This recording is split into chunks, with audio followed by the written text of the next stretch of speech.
Cette vieille lip était abandonnée au fond d'un carton, elle était vraiment en mauvais état alors j'ai acheté une bouchée de pain. Aujourd'hui je vais entièrement la restaurer et je vais te montrer pourquoi c'est une marque qui me tient vraiment à cœur. Bon, c'est clair qu'on n'est pas sur une montre de luxe avec des complications incroyables, mais plutôt sur un modèle populaire, la montre de Monsieur Tout-le-Monde dans les années 50. Au vu de son état global, je pense qu'elle mérite bien une bonne restauration parce que même si ce genre de truc c'est increvable, là je me dis qu'il y a de la vie dans son bracelet. Ça s'appelle un Fixoflex, mais on appelle ça l'épilateur parce que ça t'arrache les poils du bras. Le boîtier plaqué or, je pense qu'il a pas été nettoyé depuis Giscard, alors je commence les gros travaux de déblayage et là je m'aperçois que la montre veut pas se remonter, donc je décide de l'ouvrir et de découvrir le très beau calibre Lip R25. Et après avoir débloqué le cliquet, je peux enfin le remonter pour m'apercevoir qu'il tourne pas très bien, un peu anémique le truc. Je fais un petit clean sur mon établi pour pouvoir désemboîter la montre et découvrir le cadran qui lui est en bon état. Il y avait 2-3 petites merdouilles à enlever mais rien de bien méchant. C'est dessous que ça va se gâter un peu, l'ancien horloger avait trop huilé le mouvement et dans ces cas-là ça déborde de partout et avec la crasse et les années ça commence à se figer et ça bloque tout. L'encre était complètement recouverte de crasse, j'ai pas de temps à perdre, faut que je le démonte complètement. Le calibre Lip R25 c'est un vrai mythe puisque c'est celui qui a permis à la firme de se relancer juste après la Seconde Guerre mondiale. Il est sorti en 48 après des années de recherche et c'est le premier mouvement Lip à être entièrement assemblé sur une chaîne de montage automatisée. Ils en ont vendu des centaines de milliers d'exemplaires jusqu'à la fin de la production en 63 et le mien date probablement de la toute fin des années 40 parce qu'il n'est pas équipé d'anti-choc. En tout cas, après un bon tour avec les guetta au bain-douche, il est ressorti carrément plus présentable, donc je peux commencer le remontage et comme tu t'en doutes là-dessus, c'est plutôt un jeu d'enfant. En tout cas, maintenant le défilement du rouage est vachement plus fluide et après un changement de ressort de barillet, la montre tourne bien même si elle va pas non plus taper les 300 degrés d'amplitude. Pour ce qui est de l'aspect esthétique, le verre était vraiment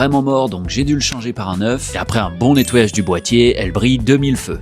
Je réinstalle le cadran en enlevant les dernières petites poussières et maintenant je peux poser les aiguilles, le cercle d'emboîtage et la tige de remontoir pour pouvoir enfin te présenter ce mythe de l'horlogerie française. Cette petite Lip R25 paye pas de mine et pourtant elle a une histoire incroyable. C'est toujours un plaisir de bosser sur des lips et je sais que vous aimez bien aussi. Si t'as aimé la vidéo, n'hésite pas à t'abonner et à la partager et moi je te dis à dimanche prochain.